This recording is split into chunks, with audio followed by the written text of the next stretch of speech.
Alright, now let's talk about nested loops. So in the next few videos, I'm going to just show you different examples about nested loops.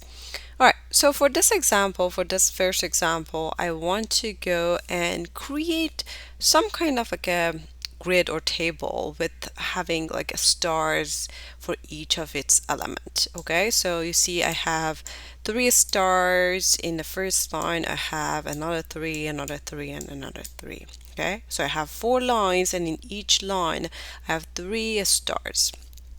Okay, when you look at something like that, you see some kind of like a pattern, all right? So just look at the first line. First of all, in this first line, something is repeated 3 times. Okay, so if you see something is repeated or some kind of a pattern that is going on, that is a good sign that you have a loop. All right, and then this line is also repeated multiple times, right? So that means you have a loop that is inside another loop because you're repeating something that could be a repetition itself many times. Okay, so now let's go about and see how we can create something like that. There are 2 different ways that you can create some kind of a grid or table like that. One is just using a simple for a while loop to do that. Another one is using nested loop, and I'm going to show you both of them, but for the lab I want you to use nested loop. All right, so if I want to create something like that, which you only have one item and that item doesn't change, I can simply go and say, all right, for I in range of, and this item is repeated 3 times. So for now, I'm going to just create and implement the first line. Okay, I'm not going to worry about the the rest for now. So let's just see if we can create this first line. Okay, if we can create that first line, then we just repeat that those set of instructions and create like how many times we want that line. Okay, so if I want to create and print 3 different asterisks in one line, that means I need to repeat some instructions 3 times. Okay, so I go with 3, that means 0, 1, and 2. That means 3 times. Okay, and then here I'm going to say, all right, print asterisk. Okay, this is not character asterisk, so you need to make sure you put it inside quotations. All right, so now if I run this one, I'm going to get 3 asterisks, but those 3 asterisks are going to each be in a separate lines. Okay, cool. So far so good. We were able to create 3 different asterisks, but I do not want them to be in this way. I want them to be in like a horizontal line instead of a vertical line. The way to do it is by using an end keyword. So I'm going to say, all right, end it with a space. So you print asterisk, you end that print function with a space instead of new line character. And then next time you print it, and then you wait. So here you go.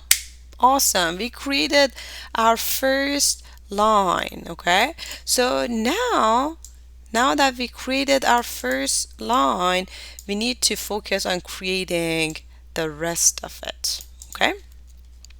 All right. So this whole instruction needs to be repeated 4 times. Okay, since I'm going to repeat that 4 times instead of just saying, oh, this, I'm going to copy this and repeat it 4 times. So actually, let's go and run this one. There's going to be like one small issue. We are going to fix it, and then I'm going to talk about how to change it to make it more efficient, because right now you have 4 separate 4 that and all of them are look the same, so why not put this whole thing inside another loop? So but for now I'm going to run it, fix the issue, and go back.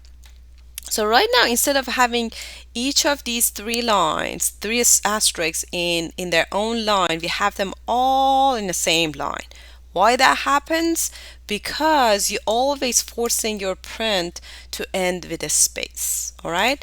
To resolve that issue, I'm going to say, all right, after you're done with printing all of those three asterisks, after you're done with that loop, I want to go to the next line and wait for my instruction.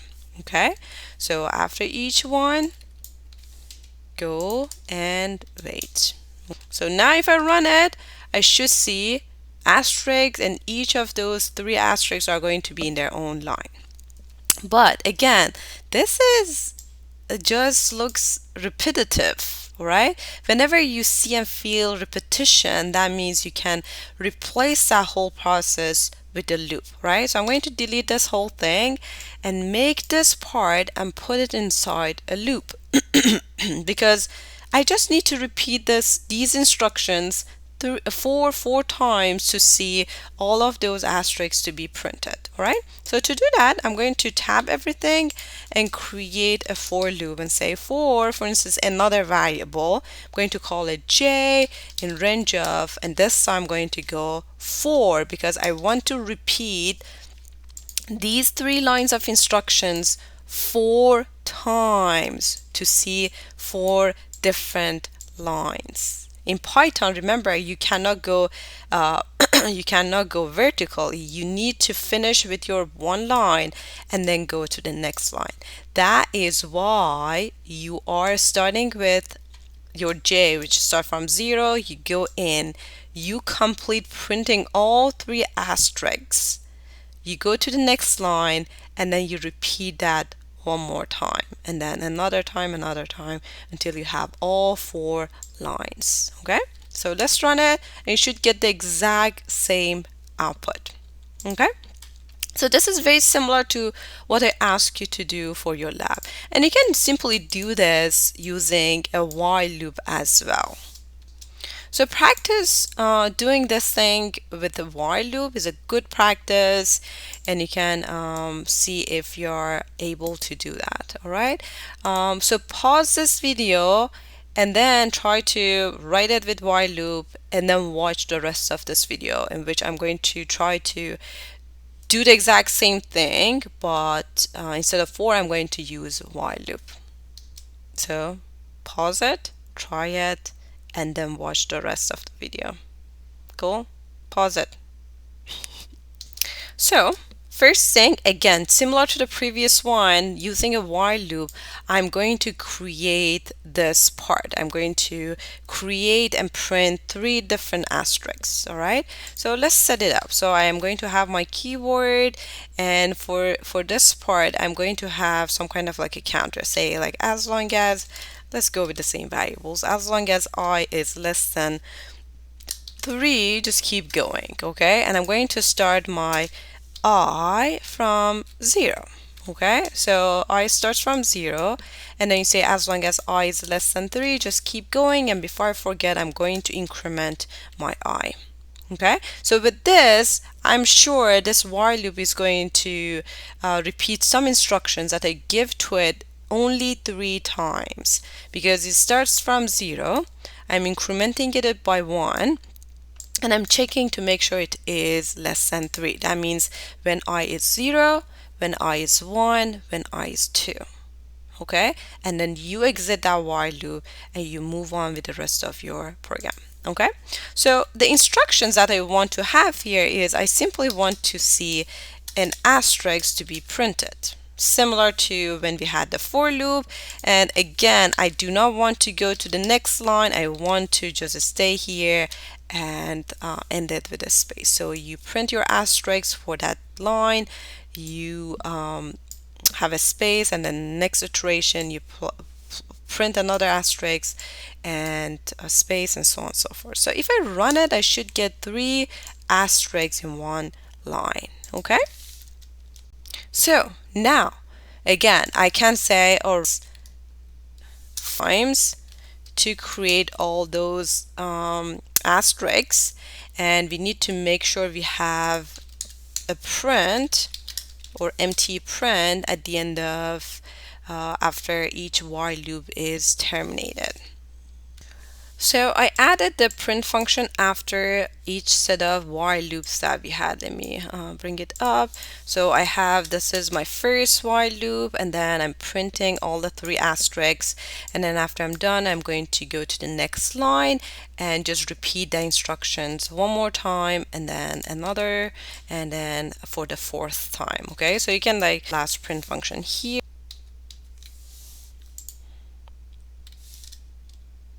All right, so I had some problem pausing and unpausing, so I'm not sure how far I got with this. So I'm going to like, I might repeat some of the instructions that I already go through, but I'm going to do that. So we saw some repetition and I took those out. So because I was repeating some instructions over and over. So when you see something like that, that is a good sign that you can use a loop for it, all right? So I'm going to select this whole thing, tab it, and put everything inside another loop. So I'm nesting. All right, so I'm going to pick another variable, say as long as j is less than 4, and make sure I have initial value for my j, and don't forget to change the variable j, because if you don't, you're going to get an infinite loop. So I'm going to run it and I should get the exact same output. Okay, it's very similar again to your lab. I will ask you to use a for loop, not while loop. And I mean, you saw that using a for loop makes it much simpler. It's easier to even to write it and think logically think about it. Okay.